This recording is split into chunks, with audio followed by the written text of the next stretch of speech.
सलाम, नमस्ते, सत श्री अकाल। मैं हूं रजा और आप देख रहे हैं रजाग्राफी। आपके सामने एक बड़ी खबर लेके आया हूं। इस खबर को समझ लीजिए चेतावनी है।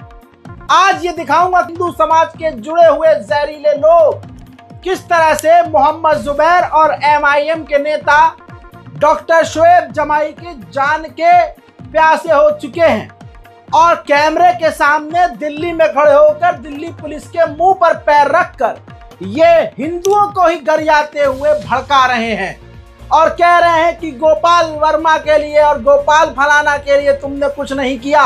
मुसलमानों ने गोपाल को मार दिया। 2 लोगों को निशाने पर लिया गया है। मोहम्मद जुबैर और न्यूज के संस्थापक जो तमाम फर्जी न्यूज को ब्रेक कर देते हैं, फुस कर देते हैं और अपने टीम के साथ मिलकर काम करते हुए तमाम इनके प्रोपेगेंडे को फेल करते हैं। हत्ता कि पुलिस भी इनके ही चैनल से और इनकी ही मदद से कई सारी चीजें सॉल्व करती है। दोस्तों, ऑल्ट न्यूज के एक भी न्यूज को ये गलत साबित नहीं कर पाए हैं। बहुसंख्यक समाज हर दिन एक नया प्लान करता है, नया प्रोपेगेंडा चलाता है, फेक न्यूज चलाता है, IT सेल गंदी खबर और उल्टी खबर चलाती है और मोहम्मद जुबैर उसको भ्रष्ट कर देते हैं, फोड़ देते हैं, जिसकी वजह से इनके दिलों में गुस्सा है। बहुसंख्यक समाज के दिलों में गुस्सा है। सड़े हुए लोगों के दिलों में मोहम्मद जुबैर के लिए इतना गुस्सा है कि अब वो उसका कत्ल करने की धमकी ऑन कैमरा दे रहे हैं और दिल्ली पुलिस चुपचाप देख रही है।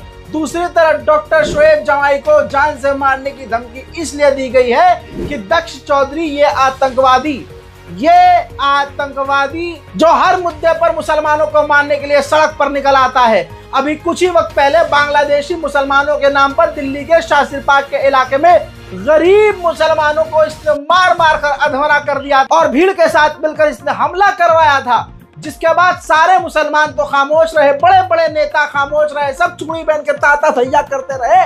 लेकिन डॉक्टर शोएब जमाई MIM के दिल्ली की जो टीम है वो सीधा मौका वारदात पर पहुंच जाती है और दक्ष चौधरी के ऊपर FIR करवाती है, जिसके बाद इसने मुंह से हंगना शुरू कर दिया था और ये दिल्ली पुलिस के आगे गिड़गिड़ा रहा था। सभी को जय श्री राम, जय गौ माता की। भाई मैं दक्ष चौधरी आज सभी हिंदुओं से मैं ये पूछना चाहता हूँ कि मेरे ऐसे कौन से अपराध हैं कि आज मुझे प्रशासन ने आत्मन अपराधी घोषित कर दिया है।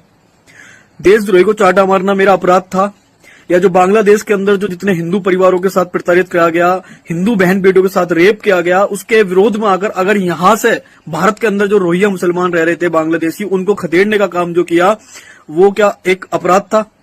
आज प्रशासन इस तरीके से मेरे पीछे पड़ा हुआ है और मुझे एक आत्मन अपराधी घोषित कर दिया गया है। और मैं पूछना चाहता हूं कि ऐसा कौन सा अपराध स्वतंत्र ने कर दिया, ऐसा कौन सा अपराध पिंकी चौधरी ने कर दिया कि उन पर इतने गंभीर मुकदमे के साथ लगाकर जेल भेज दिया गया। और मैं पिछले 1 हफ्ते से छिप कर रह रहा हूं, भागता फिर रहा हूं और आज मजबूरन मुझे वीडियो डालनी पड़ रही है क्योंकि मेरे परिवार को, मेरे भाई को 1.5 घंटे प्रशासन ने मारा पीटी करी है, मेरी बहन के साथ बदतमीजी करी, गालियां दी गई।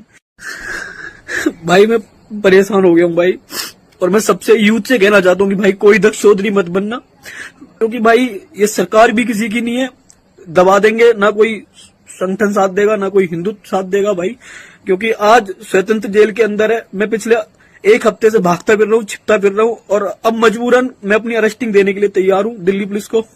पर मेरे परिवार के साथ जो कर रहे हो वो बंद कर दो से करना, क्योंकि सादरा जो स्टाफ है वहां का उसने मेरे परिवार, मेरे भाई के साथ बहुत मारपीट करी है, छोटे भाई के साथ, मेरी बहन के साथ बदतमीजी की है। ये वही चौधरी है। आज फिर से इसने, इसी ने अपने तमाम लोगों के साथ मिलकर खुला पहले तो हिंदू समाज को गाली बकी है कि चुप क्यों हो, तुम आतंक क्यों नहीं मचा रहे हो, गोलियां मुसलमानों पर क्यों नहीं चला रहे हो, देश में दंगा क्यों नहीं फैला रहे हो, अरे तुम कायर हो। माँ बहन की गालियां हिंदुओं को बकते हुए इसने सीधा खुलेआम ऑन रिकॉर्ड सबूत है ये कि धमकी दे रहा है कि मोहम्मद जुबैर को हम कत्ल कर देंगे, उनकी कब्र खोदेंगे और मुसलमानों को ये कर देंगे और वो कर देंगे। और दिल्ली पुलिस तालियां बजाकर चुपचाप देख रही है। हजरत मोहतरम, ये वीडियो बहुत खतरनाक है। इस वीडियो को इतना शेयर कीजिए जिसके अंदर जो गर्मी है या पीछे से अगर किसी का हाथ है तो वो हाथ फौरन हट जाए। मेरे दोस्तों, मैं अपील करना चाहूंगा कि इस वीडियो को मैक्सिमम शेयर कीजिएगा और हिंदुस्तान क्या दुनिया के हर कोने तक इस वीडियो को पहुंचाइए और दिखाइए कि भारत में एक बहुसंख्यक समाज इस तरह से मुसलमानों के साथ कर रहा है। पहले देखिए ये वीडियो। जय श्री राम भाई, जय गौ माता की। मैं दक्ष चौधरी। भाई देश की इतनी बड़ी घटना घटी है बहराइच के अंदर और इतना एक क्रूरता दिखाई है जिहादियों ने 35 गोली मारी है। लेकिन मैं पूछना चाहता हूँ कि अब बहनचोद कोई नेता, कोई विपक्ष, कोई पक्ष का अब सब मौन क्यों है भाई? अगर उसी की जगह कोई अब्दुल सलमान मर गया होता ना तो ये मादरचोद संसद में खड़े होकर जोर जोर से चिल्लाते, छाती पीटते। लेकिन मरने वाला राम गोपाल है। एक माँ का बेटा चला गया, एक बहन का भाई चला गया और एक पत्नी का सुहाग उजड़ गया। लेकिन मादरचोद सब मौन है, कोई बोलने को तैयार नहीं है। और मैं भाई देश के जितने भी कट्टर हिंदू है ना, अपने आप में कट्टर हिंदू, क्योंकि सेक्युलर तो गांडू है, उनसे मादरचोद हमें कोई मतलब नहीं है। लेकिन कट्टर हिंदुओं से कहना चाहता हूँ कि अब समय आ गया है इन जिहादियों को इनकी तरह ही जवाब देना। अगर ये मादरचोद 35 गोली मारेंगे तो इन बहन की लोगों की नस्लें मिटा देंगे। हमारा हाथ जोड़ के, बिल्कुल हाथ जोड़ के योगी महाराज जी से भाई हमारा आवेदन है कि या तो आप इस जो भी ये राम गोपाल के साथ हुआ है और जो इसमें गुनाहगार है, जो जिहादी, या तो उनकी नस्लें मिटा दो वरना हम मिटाने का काम करेंगे। और ये साफ मैसेज है। और दूसरा मैसेज, ये मोहम्मद जुबैर जो आतंकवादी मादरचोद मुंबई बैठा हुआ है और ये शोएब जवाई दिल्ली के अंदर, ना तो इन पर सरकार शिकंजा कस पा रही है ना प्रशासन कस पा रहा है। तो भाई एक मैसेज इन दोनों के लिए कि तुम्हारी माँ की चूत बहन का तुम्हारी कबर मैं खोद दूंगा और जितनी सिक्योरिटी तुम्हें बढ़ानी है बढ़ा लो। लेकिन तुम ध्यान रखो, तुम दोनों मेरे टारगेट पे हो, ये मोहम्मद जुबैर भी और शोएब जवाई भी। क्योंकि जिस तरीके तुम आतंकवादी बहन को पोस्ट कर रहे हो ना, उस तुम्हारा एक ही नतीजा होने वाला है कि तुम्हें बहन का जन्नत में नसीब कराऊंगा। देश की कोई पहली घटना नहीं है ये। याद रखो, बहन को दिल्ली के अंदर मंगोलपुरी में रिंकू मार दिया, उदयपुर के अंदर जो कन्हैया लाल था उसका सर तन से जुदा कर दिया, और ये राम गोपाल बहन को 19 साल का। अब कोई गांड उसकी जात कौन सी थी अब कोई बताएगा? ये बहन तो जातिवाद के तुम जो आगे जो बट रहे हो ना, जो यूथ रे बांट रहे हो, जो मादरचोद 2 टके के इन्फ्लुएंसर जो सोशल मीडिया बैठ कर बहन को अपने आप में आइकॉन बताते ना यूथ का, अब ये भोगते कोई नहीं बोलेगा राम गोपाल के लिए। ये सारे मौन होके बैठे, ना कोई पोस्ट डालेगा ना वीडियो डालेगा। इन मादरचोदों के अंदर सिर्फ इन्हें अपना पैसा कमाना है, बड़ी बड़ी गाड़ियों में घूमना है, इन्हें हिंदू से कोई मतलब नहीं है। लेकिन तुम जो जितनी यूथ है जो इनको फॉलो करती है, तो ऐसे गांडुओं को अनफॉलो मारो जो अपने धर्म के लिए नहीं बोल सकते, जो राम गोपाल के नहीं बोल सकते, तो ऐसे मादरचोदों को करने का फॉलो कोई मतलब नहीं है। मेरी हाथ जोड़ के महाराज जी से आवेदन है, और जितने मेरे भाई बहन सारे सनातनी, कट्टर सनातनी, गौ रक्षक है सारे, हमारा सिर्फ एक मैसेज है भाई, और बहुत क्लियर मैसेज है। या तो महाराज जी जो राम गोपाल के साथ में हुआ है वही उनके साथ में कर दो। एनकाउंटर चाहिए हमें, बहन को कोई फांसी नहीं, सीधा एनकाउंटर, तुम्हारी बुलडोजर वाली कार्रवाई। अन्यथा कानून भी हाथ में ले लेंगे और उस मादरचोद जो जिहादियों ने राम गोपाल के साथ करा है उससे बर्बरता वाला काम हम करेंगे। इसके बाद अगर कोई भोसड़ी का इस वीडियो को उठा के, या मोहम्मद जुबैर या शोएब जवाई अगर ये कहता हूँ दक्ष चौधरी के ये बयान है, तो भाई जहाँ तुम्हारी गाड़ में तुम वहां जाके वीडियो देना, कोई दिक्कत नहीं है। मुकदमा खाने तैयार है, जेल जाने तैयार, इस बात को ध्यान रख लो भाई। और जितने मेरे सनातनी, कट्टर सनातनी है भाई, जो भी यूपी बहराइच से है भाई, बिल्कुल पूरा समर्थन है। उस परिवार के साथ खड़े, उस परिवार की जो दुख में साथ खड़े, और उस माँ के साथ खड़े जिसने अपना बेटा खोया है। एक बेटा खोया है तुमने, इतने सारे बेटे तुम्हारे पूरे परिवार के साथ में भाई, हर तरीके से। तो दोस्तों सुन लिया, सवाल यह है कि दिल्ली पुलिस को कौन रोक रहा है? दिल्ली पुलिस इससे डर क्यों रही है? हमारा प्रशासन इससे डर क्यों रहा है? मोदी सरकार इससे डर क्यों रही है? योगी सरकार इससे डर क्यों रही है? आखिर क्या अमित शाह ने इसको आदेश दिया है कि इलाके में ये करो क्योंकि देश में चुनाव का माहौल है? ऐसा इसने क्यों किया और इसको हिम्मत कहां से मिल रही है? दर्जनों इस पर एफआईआर है, लेकिन इसके बावजूद ये मारकाट की बात, नरसंहार की बात कैसे कर सकता है बिना प्रशासन की अनुमति के, बिना किसी बड़े का हाथ हुए?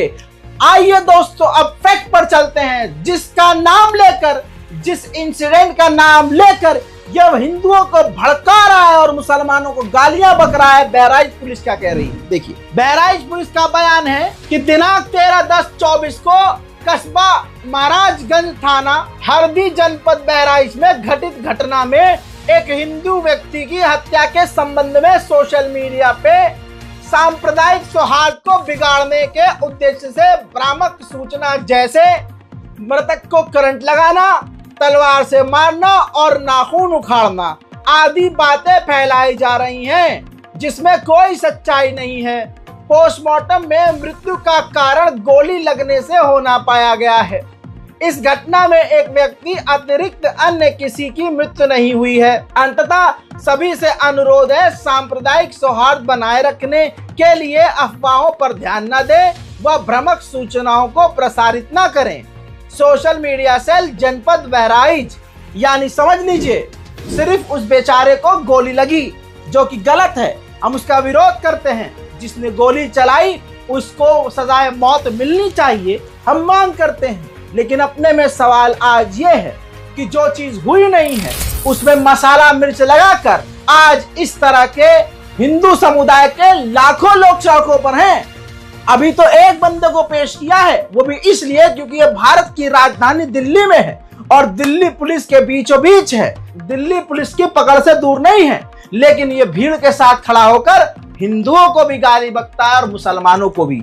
हिंदुओं को गाली इसलिए बक रहा है कि वो चुप हैं, वो नरसंहार नहीं कर रहे हैं, तलवार हाथ में ले रहे हैं, बम नहीं लगा रहे हैं, विस्फोट नहीं कर रहे हैं, आत्मघाती धमाके नहीं कर रहे हैं, कानून पर भरोसा नहीं है। और बहराइच पुलिस कह रही है कि न नाखून नोचा गया, न उसकी आंखें फोड़ी गई, न उसको इस तरह की कोई यातना दी गई।